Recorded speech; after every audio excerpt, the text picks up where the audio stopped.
So, next up, I've got 98 Live Meltdown from Judas Priest. Now, if you know anything about Judas Priest, you know that in 1998, well, Rob Halford wasn't the singer of the band. So, if you like this album, it's solely going to depend on how do you feel about Ripper Owens.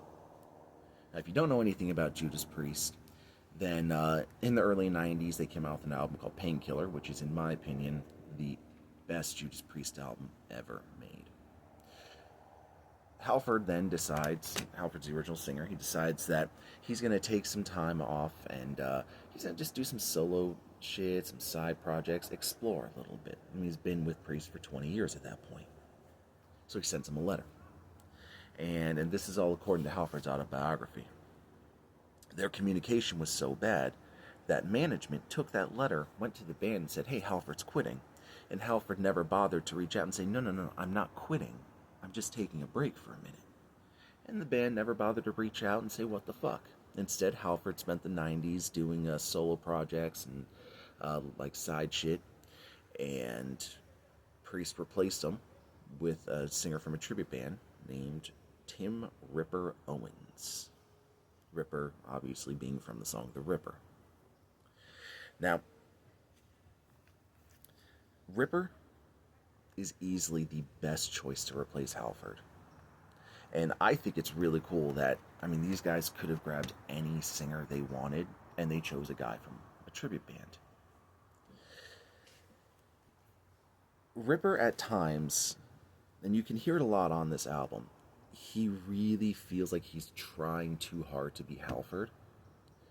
But anytime I think of, like, someone like Ripper replacing someone as iconic as Halford, I think of this quote from one of the Gallagher brothers. I can't remember who. It was from Oasis. And they were being interviewed for a guitar magazine. And I think it was Noel Gallagher. But he's bitching about how people compare their stuff to the Beatles. And he's got the perfect response.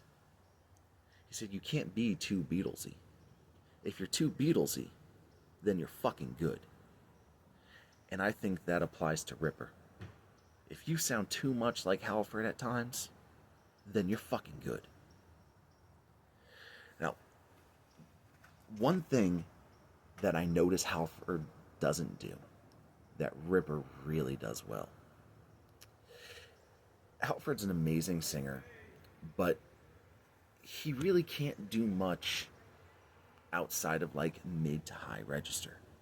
He can do these metal screams, he's a great singer, but Ripper comes in and he starts adding in these like growls. And I'm not going to say they're death metal growls because he's not that good, but compared to what you would hear from Priest, these growls and lower registers add something to these songs. Not all of them, but like they do a touch of evil on this, and Ripper's additions to those vocals just add something special. It makes the song go from, ooh, that's kind of creepy, to, wow, this is really a song about being in love with evil. Now, if you do check this out,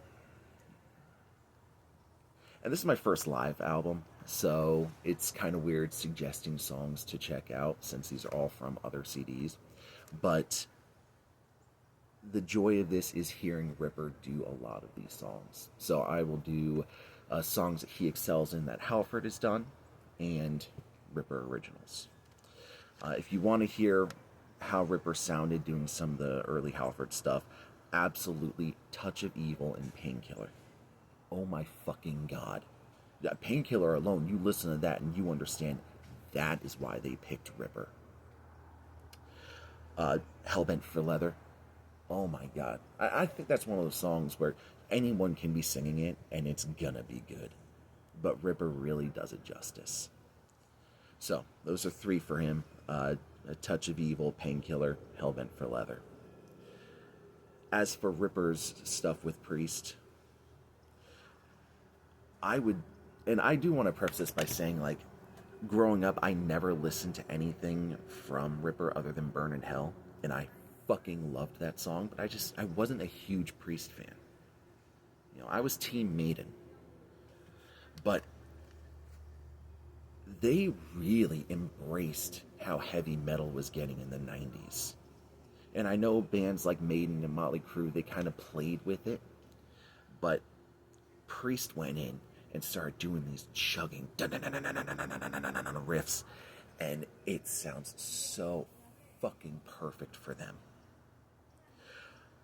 But getting aside from the point, if you want to hear Ripper songs on here, I would suggest absolutely Death Row, Rapid Fire, and Burn in Hell. Oh my God. Again, those songs, they show that Priest, they weren't afraid to evolve. They weren't afraid to embrace what was going on in the 90s. Now, as for the CD itself, you know, it's a 2-disc set, so it seems to be broken up pretty well. It's not like one album is more Halford or one album's more Ripper. I guess I shouldn't say that. I guess looking at it now, the first CD is definitely more Ripper. But in my opinion, they're both great. And I think I ended up picking up this CD for like a couple bucks, like $5 or $6. And the amount of songs on here that are phenomenal, worth it. Anyways, I was talking about the CD. So yeah, break out the book. Kind of a cool little cover. Priest may have really taken to how heavy things were getting, but they could not get a grasp on computer-generated album covers. Because I've seen, like, the cover of Jugulator, you see this, what was the other one, Dominator? No, that's Wasp. I can't remember what the third, or the other one is that they did with Ripper, but the covers are awful. They look cool, but the quality is just terrible. This is actually the best one I've seen from that era for them. And, you know, you got pictures of the band, story of them playing. I think for this, they're playing in Japan. Because Japan gets all the cool fucking metal shows. And if you're curious, oh, that's a really cool like live shot of them. And if you've never seen them, yeah, that's Ripper Owens. And I almost feel bad for the guy because you can tell they were trying to make him look like Halford, sound like Halford, act like him.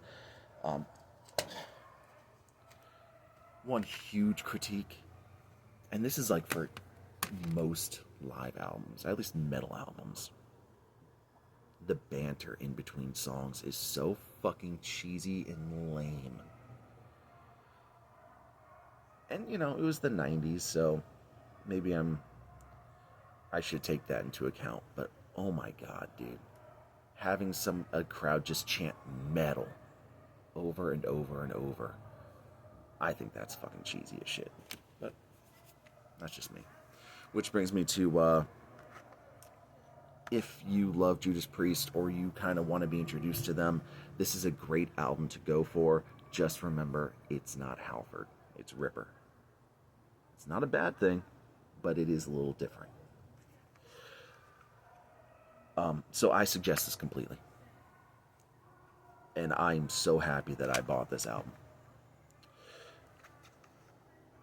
If you disagree, let me know. Just keep in mind, you know, I'm one guy with one point of view. You might have different tastes than me. If you agree, cool, let me know. Let me know what your favorite Judas Priest albums are. And I want to know what you guys' opinions on Ripper is. You think he was a good replacement? And how would you feel if Halford started doing Ripper stuff live? Because I think hearing Halford do something like Bullet Train or Death Row would be so fucking cool. So again, keep CD stores alive, keep music alive. It's important, especially nowadays. We all need something to turn to.